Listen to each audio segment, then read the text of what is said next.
Hello friends, welcome back to positive approach. This is Nitesh Bhardwaj. कैसे हो आप? आई होप आप सब बहुत अच्छे होंगे। आज का जो हमारा टॉपिक है, आज हम जानेंगे वाइसरॉय ऑफ इंडिया और 1858 से लेकर 1905 पीरियड तक, एडी तक जो है, जो भी वाइसरॉय रहे हैं उनके बारे में जानेंगे। उनके समयकाल में क्या क्या घटा था वो जानेंगे। आइए तो शुरू करते हैं। जो हमारे पहले वाइसरॉय थे वो कौन थे? Lord Canning. और इनका टाइम पीरियड कब से कब तक रहा है? 1856 से लेकर 1862 एडी तक। और ये जो है लास्ट गवर्नर जनरल थे किसके? ईस्ट इंडिया कंपनी के। और फर्स्ट जनरल गवर्नर थे किसके? ब्रिटिश एम्परर के।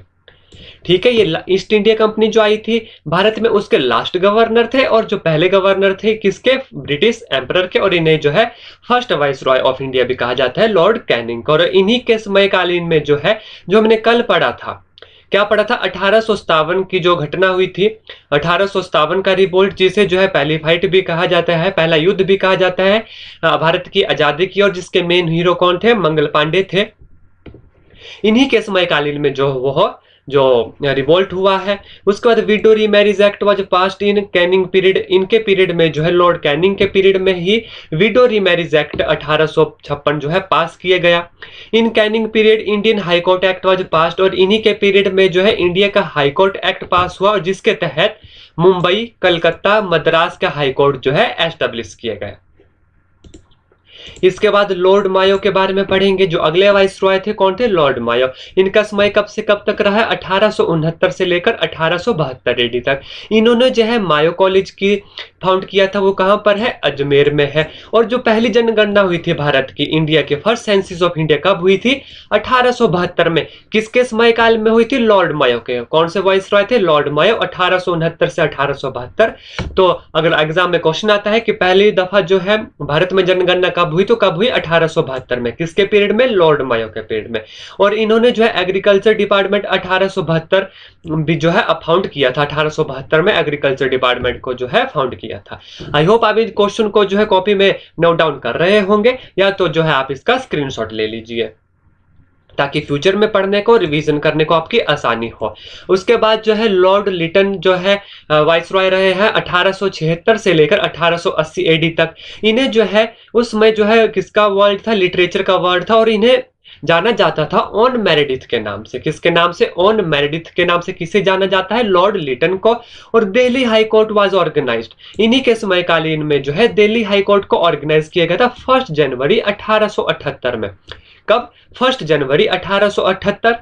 ठीक है। और 1878 ही पास्ड इंडिया न्यूज़पेपर एक्ट। इन्होंने जो है इंडिया का न्यूज़पेपर एक्ट पास किया।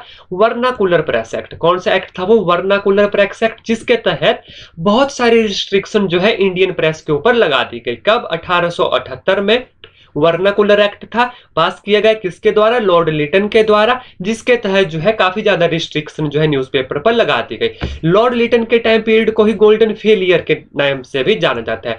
अगर आपके क्वेश्चन ऐसा आता है एग्जाम में कि गोल्डन फेलियर का कौन सा, किस वाइसरॉय के तहत गोल्डन फेलियर जाना जाता है, कौन सा समय था जब गोल्डन फेलियर के नाम से जाना जाता है? और उस समय जो कौन थे वाइसरॉय थे? लॉर्ड लिटन जो है उस टाइम में वाइसरॉय थे। और Indian armed act also passed in इस पीरियड। और इसी के पीरियड में जो है लॉर्ड लिटन के पीरियड में इंडियन आर्म्ड एक्ट पास किया गया था। इस एक्ट के तहत जो है लाइसेंस लेना पड़ता था कोई भी वेपन का कारोबार करने के लिए। और इन्होंने जो है सिविल सर्विस एग्जामिनेशन की उम्र जो है 23 से हटाकर 19 कर दी थी।